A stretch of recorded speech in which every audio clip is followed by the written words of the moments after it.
in the sleepy coastal town of Malindi, where the Indian Ocean kisses the shore and the air smells of salt and coconut, a girl was born who would one day set Kenya ablaze. They named her Zawadi, the gift.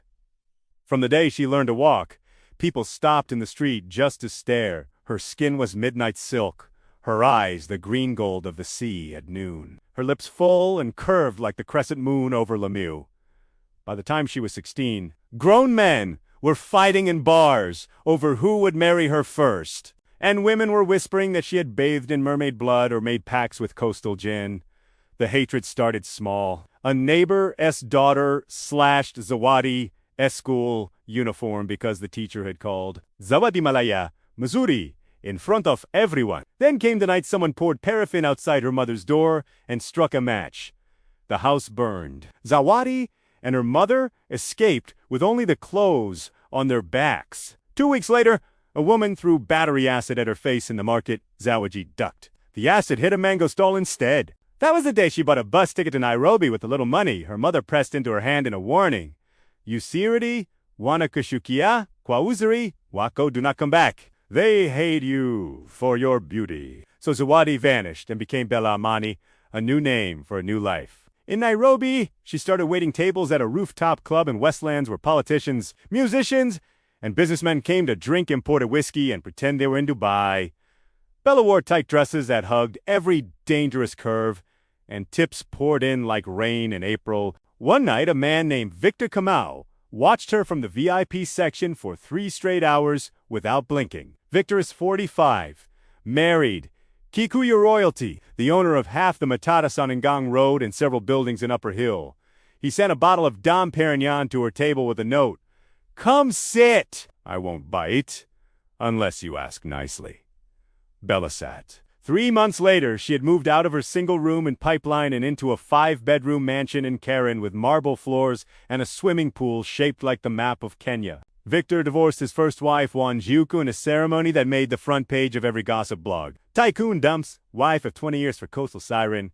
Wanjiku, a tall, elegant woman who sat on the boards of banks and chaired women's empowerment conferences, smiled for the cameras and said nothing. But behind closed doors, she cried blood. She told her friends that Malaya used black magic on my husband. You think that kind of beauty is natural? She has juju from Malaya. The hate campaign began quietly. Fake Twitter accounts posted photos of Bella leaving hotels at 4 a.m. with captions like Homewrecker of the Year.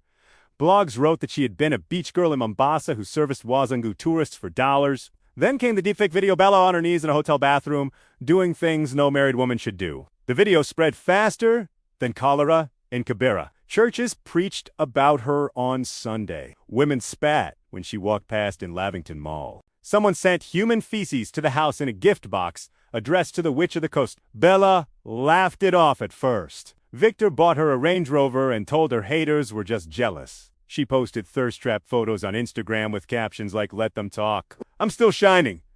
But the threats turned real. Her tires were slashed outside Yaya Center. A woman in a bibui followed her through Sarat Center screaming Mus. Someone poured red paint on the gates of the Karen house that spelled Malaya in dripping letters. Then Bella discovered she was pregnant. Victor was overjoyed. He threw a lavish baby shower at the Sandcar and invited every celebrity in Nairobi. Wanjiku was not invited, but she showed up anyway in a blood-red gown and a smile sharp as a punch. She pulled Bella aside in the ladies' room and whispered, "Enjoy it while it lasts. Mrembo, beauty fades. And sometimes it dies screaming." 2 nights later, Bella woke up choking. Her throat was on fire. She stumbled to the bathroom and vomited black. The house girl found her unconscious on the marble floor. The doctors at Nairobi Hospital said someone had put rat poison in her chapati dough. Fingerprints? None. Suspicion fell on Wanjiku. Of course. The blogs exploded. Digbiter, ex-wife, tried to kill pregnant rival. Wanjiku went on TV crying, saying she was being framed by the same coastal juju that stole her husband. Victor hired bodyguards. He moved Bella to a secure villa in Runda with electric fences and dogs. For a while, things calmed. The baby grew. Bella's belly swelled under designer maternity dresses, and her beauty somehow became even more impossible. Pregnancy glowed on her like she had swallowed the sun. Then came the night of the gala. Victor was launching a new luxury bus company. He rented the entire Bomas of Kenya, flew in a Nigerian artist, and invited the who's who of Nairobi high society. Bella wore a gold dress that left her back completely bare and her pregnancy curves on full display. Cameras flashed everywhere. She smiled, posed, danced a little to the Lingala beat. At midnight, Victor pulled her on stage to announce the baby's gender. A boy. The crowd cheered. Champagne flowed. Bella went to the private lounge to rest her feet. The room was dim, lit only by fairy lights. She sat on the sofa and slipped off her heels. That was when she heard the click of the door locking. A woman stepped out of the shadows wearing the exact same gold dress. Same height, same pregnant belly, same face. Bella's heart stopped. The woman smiled, and it was Bella's own smile, but colder. Habarizalio, Darayangu, she sighed. Hello, my sister. Bella had no sister. The woman walked closer. You don't remember me. Of course you don't. Mama told everyone I died in the fire. The fire you started when you knocked over the lantern playing with maches. I was 8. You were 8, but only half my face burned.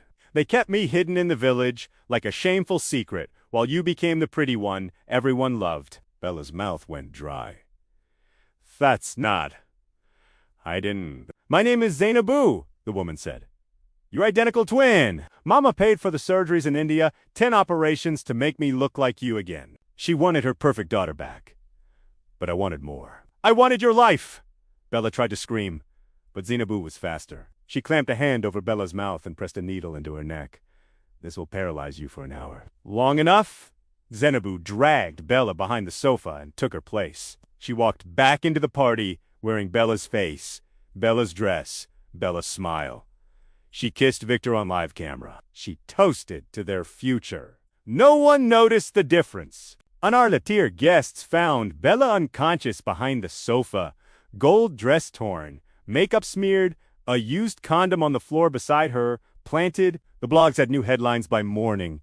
Pregnant socialite caught cheating at her own baby shower. Grainy CCTV showed Bella slipping into the lounge with a famous married singer minutes earlier. Victor threw her out that same night. Pregnant and penniless, Bella, the real Bella, found herself on the streets of Nairobi with nothing but the clothes on her back and a face everyone now despised. The woman who had once been hated only for being too beautiful was now hated for being a whore. A liar, a homewrecker who humiliated a good man on the night he celebrated his son. Zainabu moved into the Runda villa. She gave birth to a healthy boy 2 weeks later, a boy with Victor's eyes. She posted photos cuddling the newborn with captions about God's blessings. She became the new Mrs. Kamau. She sat in the front row at church. She chaired charity events. And every time someone said, "You look exactly like that coastal girl who ruined everything," Zainabu would laugh delicately and reply, "People always said I had a familiar face."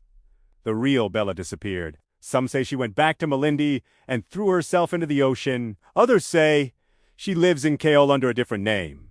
Her famous face hidden behind a hijab, raising a son who will never know his father. And sometimes late at night when the Matatas have stopped running and Nairobi is quiet, people swear they see 2 identical women in gold dresses walking along Uhuru Highway, one smiling, one weeping, before they vanish into the shadows like coastal gin. Because in Kenya, beauty can open every door. But there is always someone waiting on the other side with a key. Ananaifi.